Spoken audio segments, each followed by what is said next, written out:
ഈശോ മിശിഹായ്ക്ക് സ്തുതിയായിരിക്കട്ടെ. വൈദികരുടെ വിശുദ്ധനായ വിശുദ്ധ ജോൺ മരിയ വിയാനി പുണ്യവാളൻ്റെ തിരുനാളിൻ്റെ ആശംസകൾ ഏറ്റവും സ്നേഹപൂർവ്വം എല്ലാ വൈദികർക്കും, വൈദിക വിദ്യാർത്ഥികൾക്കും, വൈദികരെ സ്നേഹിക്കുന്നവർക്കും, നാളിതുവരെയും ഏതെങ്കിലും ഒരു വൈദികൻ്റെ അനുഗ്രഹ ആശംസകൾ ലഭിച്ചിട്ടുള്ള ഓരോരുത്തർക്കും പ്രാർത്ഥനാപൂർവ്വം നേരുന്നു. വിശുദ്ധ മത്തായിയുടെ സുവിശേഷം 9-ാം അധ്യായം 36-ാം തിരുവചനം, ഈശോയുടെ വചനം ഇപ്രകാരം പഠിപ്പിക്കും: ജനക്കൂട്ടത്തെ കണ്ടപ്പോൾ യേശുവിന് അവരുടെ മേൽ അനുകമ്പ തോന്നി. വിശുദ്ധ വിയാനി പുണ്യവാളൻ്റെ ജീവിതം പോരാ, ഓരോ വൈദികൻ്റെയും ജീവിതത്തെക്കുറിച്ച് ഈശോയ്ക്ക് പറയാനുള്ളത് ഇതാണ്. യേശുവിൻ്റെ ഹൃദയത്തിൻ്റെ നോവിൽ നിന്ന് യേശുവിന് ദൈവജനത്തോട് ഇന്നും തോന്നിക്കൊണ്ടിരിക്കുന്ന അനുകമ്പയുടെ ബാക്കിപത്രമാണ് ഓരോ പൗരോഹിത്യവും. വിശുദ്ധ വിയാനി പുണ്യവാളൻ ഇന്നേ ദിവസം ഈ ഓഗസ്റ്റ് 4-ാം തീയതി സ്വർഗത്തിലെ ഈശോയുടെ കൂടെ ഇരുന്ന് നമ്മളെല്ലാവരെയും അനുഗ്രഹിക്കട്ടെ എന്ന് ആദ്യമേ തന്നെ ആഗ്രഹിക്കുകയും പ്രാർത്ഥിക്കുകയും ചെയ്യുന്നു. പ്രിയപ്പെട്ടവരെ, വെറും 73 വർഷക്കാലം ജീവിച്ച് ഫ്രാൻസിൽ ആഴ്സിൻ്റെ ഓരോ മണൽത്തരികളെയും സ്നേഹിച്ച് മനുഷ്യരാശിയുടെ വലിയൊരു അഭ്യുദയകാംക്ഷിയായി മാറിയ ഒരു കുഞ്ഞു വിശുദ്ധനാണ് എളിയ ജീവിതം നയിച്ച വിശുദ്ധ ജോൺ മരിയ വിയാനി. വലിയ പഠന വൈഭവമോ വലിയ സാമർഥ്യമൊന്നും ഇല്ലാതെ സാധാരണ ഒരു വൈദിക വിദ്യാർത്ഥിയായി തൻ്റെയൊക്കെ പൗരോഹിത്യത്തിൻ്റെ പരിശീലന കാലഘട്ടങ്ങളിൽ മുന്നേറാൻ പരിശ്രമിക്കുന്ന ഓരോ ഘട്ടങ്ങളിലും തോറ്റ് പിന്മാറേണ്ടി വന്ന ഒരു ജീവിതം. ഒരു പക്ഷേ നിങ്ങൾക്ക് പലർക്കും വിശുദ്ധ വിയാനി പുണ്യവാളൻ പഠനത്തിൽ വലിയ മികവില്ലാതിരുന്ന ഒരു വൈദിക വിദ്യാർത്ഥിയായിരുന്നു എന്നുള്ളതൊക്കെ അറിയുന്നതായിരിക്കും. ഓരോ സ്ഥലത്തേക്കും യാത്ര ചെയ്യാനായിട്ട് നമ്മൾ പോകുമ്പോൾ ഒരു പക്ഷേ പരിചയമില്ലാത്ത സ്ഥലത്തേക്കാണ് പോകേണ്ടത്. നമ്മൾ ആദ്യ നാളുകളൊക്കെ ചെയ്തിരുന്ന ആരോടെങ്കിലുമൊക്കെ സ്ഥലം ചോദിക്കും, വഴി ചോദിക്കും, എങ്ങനെയാണ് പോകേണ്ടത് എന്നുള്ളത്. ഈ കാലഘട്ടത്തിൽ പ്രത്യേകിച്ച് ഇൻ്റർനെറ്റിൻ്റെയും സാങ്കേതിക വിദ്യയുടെ ഒക്കെ ഒരുപാട് സാധ്യതയുള്ള കാലഘട്ടത്തിൽ നമ്മളൊക്കെ ചെയ്യുന്നൊരു കാര്യമാണ്, പരിചയമില്ലാത്തൊരു സ്ഥലത്തേക്ക് യാത്ര തിരിക്കുന്ന സമയത്ത് നമ്മുടെ ഫോണുണ്ടെങ്കിൽ ഫോണെടുത്ത് അതിൽ ഗൂഗിൾ മാപ്പോ അല്ലെങ്കിൽ അതുപോലെ ഏതെങ്കിലും ഒരു നാവിഗേഷൻ മാപ്പൊക്കെ ഉപയോഗിച്ച് ഒരു ലൊക്കേഷനിലേക്ക് പോകാനായിട്ട് നമ്മൾ യാത്ര തിരിക്കുക എന്നുള്ളത്. ഈ ലൊക്കേഷൻ മാപ്പോ കാര്യങ്ങളൊക്കെ ഈ കാലഘട്ടത്തിലാണെങ്കിൽ പോലും നമുക്ക് എത്തിപ്പെടാനായിട്ട് പറ്റുന്ന എല്ലാ സ്ഥലത്തേക്കും ഒരുവിധമൊക്കെ ഈ മാപ്പ് നമ്മളെ സഹായിക്കും. പക്ഷേ ഈ മാപ്പിലൂടെ സഞ്ചരിച്ചാൽ സ്വർഗത്തിലേക്ക് എത്താനായിട്ട് പറ്റുമോ? 18-ാം നൂറ്റാണ്ടിൽ ജീവിച്ച ഈ കുഞ്ഞു വിശുദ്ധൻ ഈ ലൊക്കേഷനുള്ള നാവിഗേഷൻ മാപ്പെല്ലാം കണ്ടുപിടിക്കുന്നതിനൊക്കെ മുൻപേ തന്നെ സ്വർഗത്തിലോട്ടുള്ള വഴി കണ്ടുപിടിച്ച് പറഞ്ഞു കൊടുത്ത ഒരു വിശുദ്ധനാണ്. പ്രിയപ്പെട്ടവരെ, ഈ വിശുദ്ധ ജോൺ മരിയ വിയാനി പുണ്യവാളൻ്റെ തിരുനാളിൻ്റെ ആശംസകൾ ഏറ്റവും സ്നേഹപൂർവ്വം എല്ലാവർക്കും നേരുകയാണ്. വിയാനി പുണ്യവാളൻ ജീവിച്ചിരുന്ന കാലഘട്ടം എന്ന് പറയുന്നത് 18-ാം നൂറ്റാണ്ടിലെ അവസാനത്തിലും 19-ാം നൂറ്റാണ്ടിൻ്റെ ആരംഭത്തിലുമാണ്.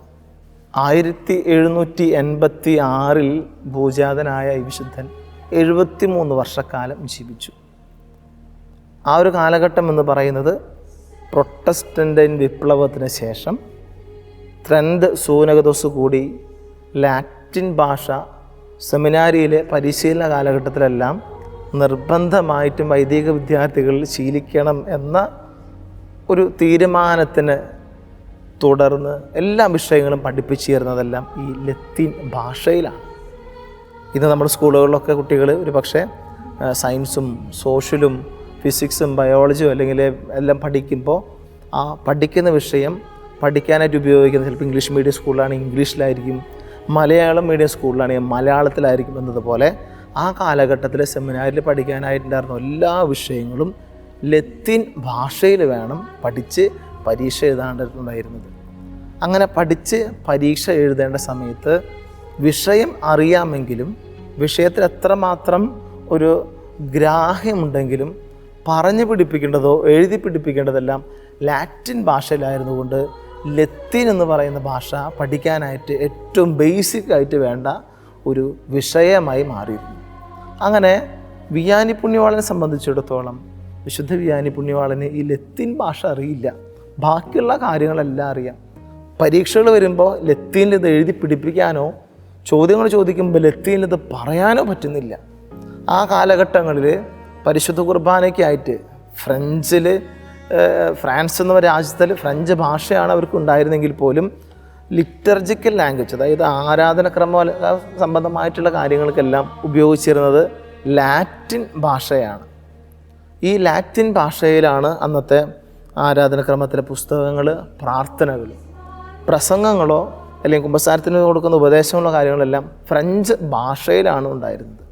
അതിനാൽ തന്നെ ഈ പഠിച്ച കാര്യങ്ങൾ ലത്തീനിൽ പറയാനായിട്ടോ പരീക്ഷ എഴുതാനോ പറ്റാതെ വന്ന ഘട്ടത്തിൽ ആ കാലഘട്ടത്തിലെ പിതാക്കന്മാരെടുത്തൊരു തീരുമാനമായിരുന്നു, ആ പരീക്ഷകളിൽ അത്ര വലിയൊരു മികവില്ലെങ്കിലും അദ്ദേഹത്തിന് നല്ല പ്രാർത്ഥനാ ചൈതന്യമുണ്ട്, പ്രത്യേകിച്ച് പരിശുദ്ധ കുർബാനയോട്, പരിശുദ്ധ അമ്മയോട് സാധാരണയുള്ളവരെക്കാളും കൂടുതൽ ഒരു സ്നേഹമൊക്കെയുള്ള വിശ്വാസമൊക്കെയുള്ള ഒരു വൈദിക വിദ്യാർത്ഥി ആയിരുന്നുകൊണ്ട് അന്നത്തെ പിതാക്കന്മാർ അദ്ദേഹത്തിന് പട്ടം കൊടുക്കാനായിട്ടൊക്കെ തീരുമാനിച്ചു. അദ്ദേഹം അപ്പോയിൻമെൻറ്റ് കിട്ടി ആർസ് ദേവാലയത്തിലേക്ക് വരുമ്പോൾ, ആർസ് ദേവാലയത്തെക്കുറിച്ച് ഒരുപക്ഷെ നിങ്ങൾ കേട്ടിട്ടുണ്ടാകാം, അത്ര കണ്ട് ഒരു പേരെടുത്ത ഒരു പള്ളി ആയിരുന്നില്ല ആർസിലെ ഈ ദേവാലയം. പക്ഷേ ആ ദേവാലയം ദൈവം തന്ന വലിയ പദ്ധതിയുടെ ഭാഗമാണെന്ന് വിചാരിച്ച് വിശുദ്ധൻ അവിടേക്ക് വന്നു സേവനങ്ങൾ ആരംഭിക്കുകയാണ്. പ്രിയപ്പെട്ടവരെ, വിശുദ്ധ ജോൺ മരിയ വിയാനി ദേവാലയത്തിൽ വന്ന് ആദ്യ ദിവസങ്ങൾ മുതൽ ആരും അപ്പോയിൻമെൻറ്റ് കിട്ടി കയറി വരാൻ ആഗ്രഹിക്കാത്ത ഈ ദേവാലയത്തിൽ എന്ത് കാണിക്കാനാണ് ഈ വന്ന പുതിയ അച്ഛൻ ചെയ്യാൻ പോകുന്നതെന്ന് അറിയാൻ വേണ്ടി അവിടെ വന്നുകൂടിയ ജനം ആദ്യ ദിവസങ്ങൾ മുതൽ തന്നെ അത്ഭുതപ്പെടാനായിട്ട് തുടങ്ങി.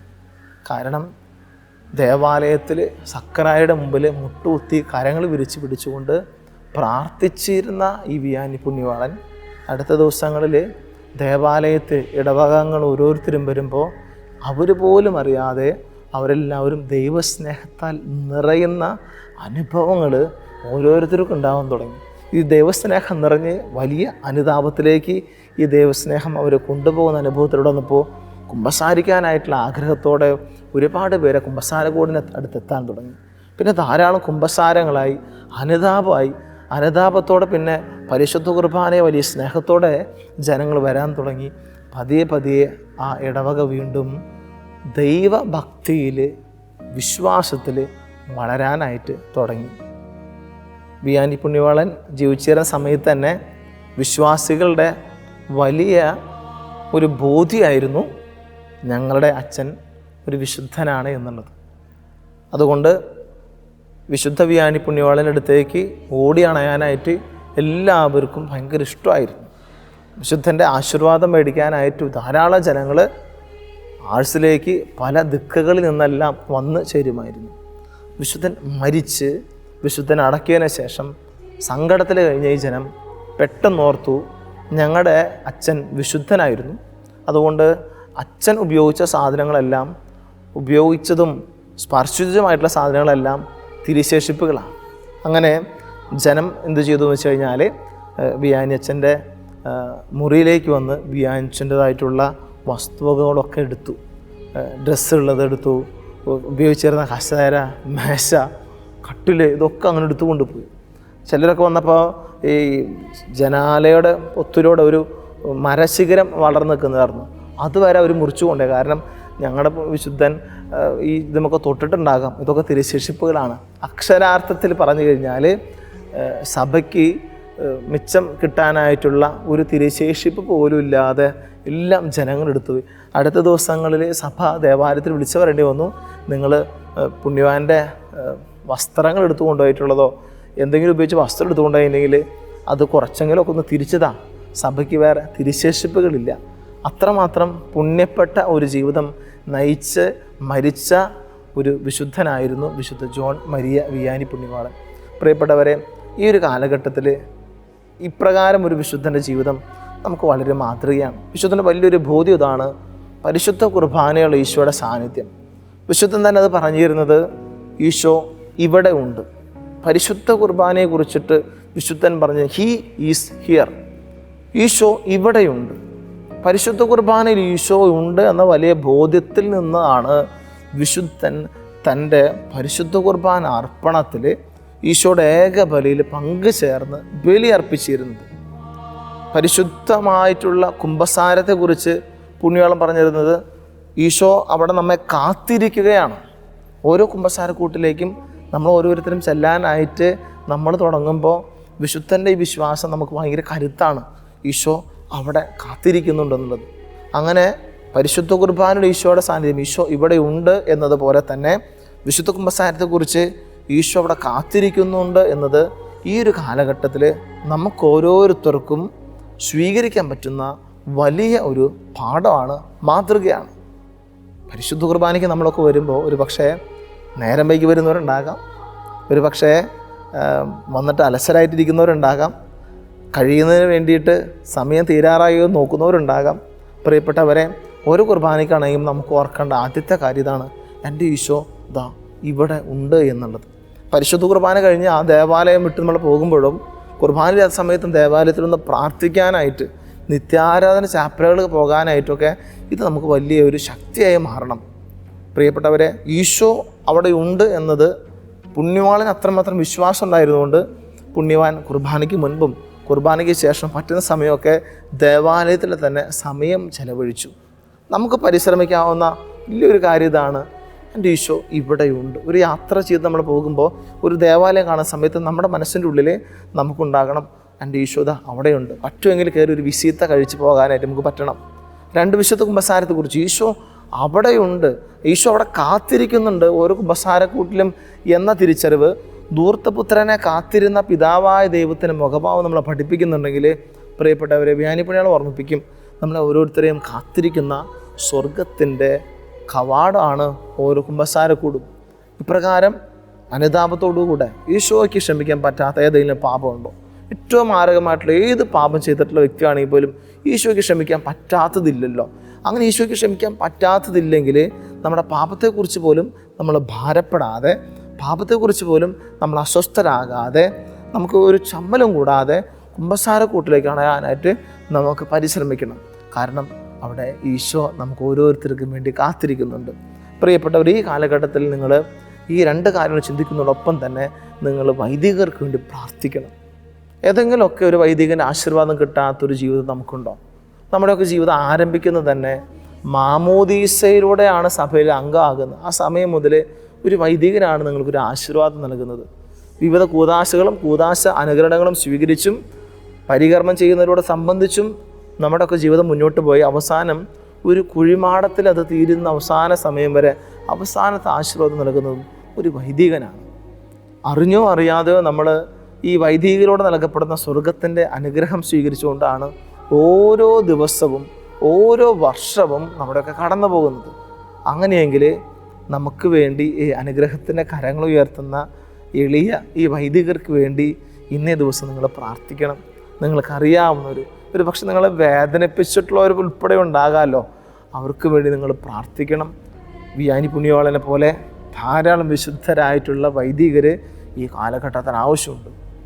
ഈ കാലഘട്ടത്തിന് ആവശ്യമെന്ന് പറയുന്നത് ജനത്തിൻ്റെ ആവശ്യമാണ്.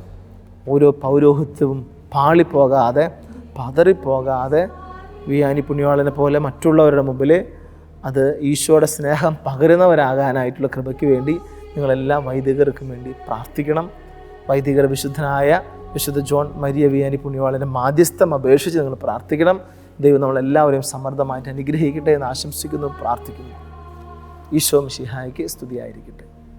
ഏവർക്കും തിരുനാളിൽ ആശംസകൾ ഒരിക്കൽ കൂടെ നേരുന്നു.